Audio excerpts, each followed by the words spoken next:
Sebelum ceritanya dimulai, apabila pembawaan Mimin memang kurang cepat atau lambat, bisa menambahkan kecepatannya menjadi 1,5 atau 2 pada aplikasi YouTube. Oh iya, yang mau bantu Mimin beliin kopi biar lebih semangat lagi bahas komiknya, bisa mendonasikan sedikit uang jajannya lewat link Saweria yang ada di deskripsi. Oke, nggak usah berlama-lama lagi, kita langsung masuk saja ke ceritanya. Sedikit mengulang dari part kemarin, Archer dan Healer mengerti dan mengeluarkan sebuah equipment. Mereka melemparkan equipment itu ke atas secara bersamaan.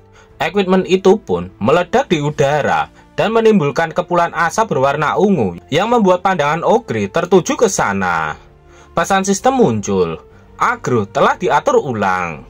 Tiba-tiba, pandangan para monster itu terlihat kosong dan langsung menuju ke arah lain.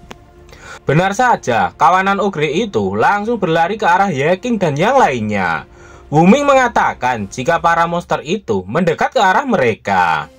Yotong tak mengetahui apa yang dilakukan Hunting Heart pada kawanan monster itu. Dia bertanya apakah itu monster yang menyelinap dari pesta di depan.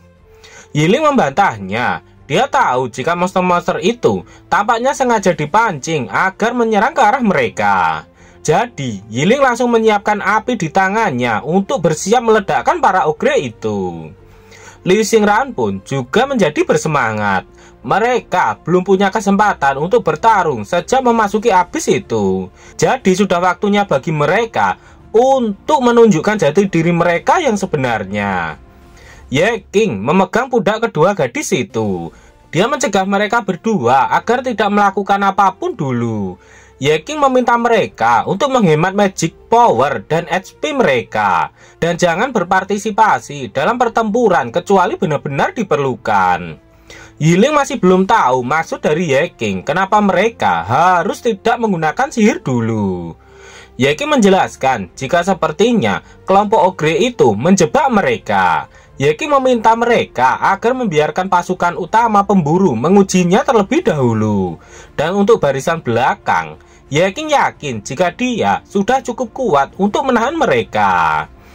Yeking mengatakan itu sembari mengeluarkan kedua pedangnya. Setelahnya, Yeking melompat meninggalkan anggota kelompoknya. Begitu kuatnya hentakan kaki Yeking, tanah pijakannya hingga hancur ketika Yeking melompat. Salah satu ogre melihat ke arah Yeking yang sedang melompat ke arah mereka. Dia menunjuk ke atas sembari memberitahukan kepada teman-temannya.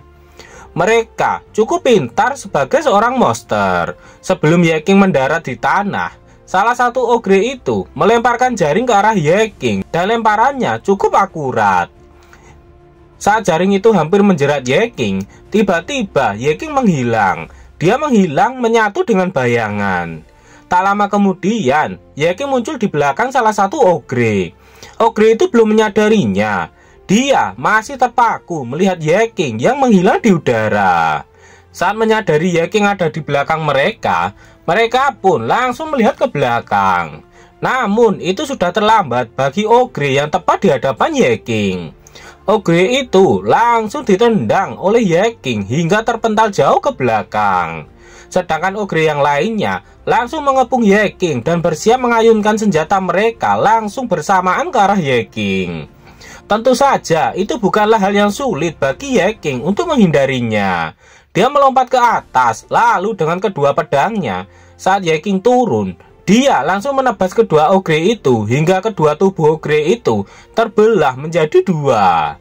Yiling benar-benar kagum melihat kecepatan dan kekuatan Yeking. Sedangkan Liu Xingran benar-benar bertanya-tanya apakah Yeking menjadi lebih kuat hanya dalam beberapa hari terakhir. Menurutnya saat ini Yeking telah menjadi begitu cepat hingga bahkan gerakan memotongnya sangat sulit untuk dilihat. Yeking terlihat benar-benar menikmati pertarungannya.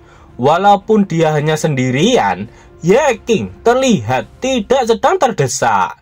Yeking terus memotong satu persatu ogre yang ada di hadapannya. Beberapa dari mereka mencoba menghindar, namun gerakan pedang Yeking jauh lebih cepat dari gerakan mereka.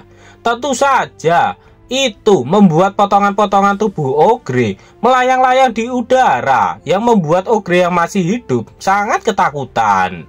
Ogre yang masih hidup itu benar-benar ketakutan hingga tubuh mereka gemetaran. Lalu sembari menangis, mereka pun mencoba berlari sekuat tenaga dari Yeking. Yeking tahu jika mereka berlari bukan karena takut dengan dirinya. Yeking penasaran mereka berlari karena apa. Archer mulai melihat ke belakang. Dia mengira kalau para pemulung itu pasti akan kesulitan dengan sampah seperti mereka. Pris hanya tertawa saja. Dia mengatakan bahwa berkat pengorbanan para pemulung itu, mereka bisa bertarung dengan tenang. Tak lama kemudian, para Ogre yang masih hidup sudah sampai di dekat anggota barisan belakang Hunting Herd. Tentu saja itu mengejutkan Pris dan Archer yang berada di bagian paling belakang. Mereka tak percaya bahwa para Ogre itu sudah ada di sana. Mereka berdua pun berteriak kalau para kelompok Ogre itu telah kembali lagi. Mereka mencoba melawan menggunakan sisa kemampuan yang dia miliki. Dan akhirnya mereka pun dikeroyok oleh para Ogre dan berteriak meminta tolong. Namun tak ada satupun yang menolong mereka. Sedangkan Yeking hanya melihat ke arah mereka berdua yang terlihat menyedihkan. Sebelumnya, Yeking sudah menduga, dibandingkan dengan monster biasa, para Ogre ini tampaknya tahu untuk menyerang target yang lebih lemah terlebih dahulu. Dan ketika mereka menghadapi target yang terlalu kuat untuk dilawan, mereka akan mundur. Para Ogre ini jelas memiliki kecerdasan tertentu. Dan di sisi lain, tank dari Hunting Herd terlihat terkejut melihat sesuatu yang ada di hadapannya saat ini. Begitu terkejutnya, bahkan dia sampai tak bisa melakukan apapun. Terlihat sebuah pemukul yang sangat besar sedang diayunkan ke arahnya. Dan hanya dengan satu pukulan saja, tank itu langsung hancur berkeping-keping. Seseorang yang mirip dengan Wuming dari Hunting Herd juga terkejut melihat tanknya hancur dalam satu kali pukulan saja. Padahal dia adalah tank utama di tim mereka. Fasion kesal. Dia menanyakan mengapa healer tidak memperhatikan HP dari tank utama. Healer itu mencoba menjelaskan kepada Fasion. Sebelumnya dia sudah melihatnya, namun dia bahkan tidak melihat perubahan pada HP tank itu. Dan sekarang dia hanya menerima satu pukulan saja dan semuanya telah hilang. Fasion melihat sosok yang tinggi besar dari balik kepulan asap di hadapannya. Sosok itu perlahan mulai keluar dan menampakkan wujudnya. Dan itu adalah Ogre yang sangat besar dengan ditunggangi oleh monster kecil di belakang kepalanya.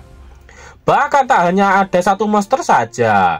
Dari balik kepulan debu, masih terlihat cukup banyak bayangan Ogre yang besarnya hampir sama dengan yang ada di hadapannya saat ini.